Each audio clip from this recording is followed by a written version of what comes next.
તમે આ એવું કર્યો તમારા સીએમ સાહેબના આશીર્વાદ વગર મેળ પડે નહીં. આ દીકરીઓનો યજ્ઞ છે.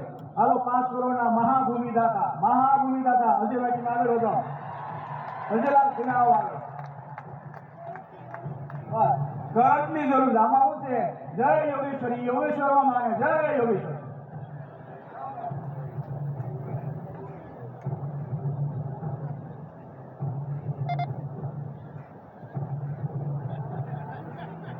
કરોડના મહાદાતા એને આપણે સન્માનિત કરવા જઈ રહ્યા છીએ અને એની સ્થાપક ટ્રસ્ટી તરીકે રહ્યા છે એમને પણ આપણે સન્માનિત કરવા માટે જઈ રહ્યા છીએ. જે મિત્રો ચેતનભાઈ બીજેપી, આમ તો મેં અજયભાઈ કીધું એની સાઈઝ 2 કરોડની છે, પણ એ 51 લાખ રાખો. સ્થાપક ટ્રસ્ટી તરીકે બાપા તો હતા પણ આવું ખાતું અલગ અલગ.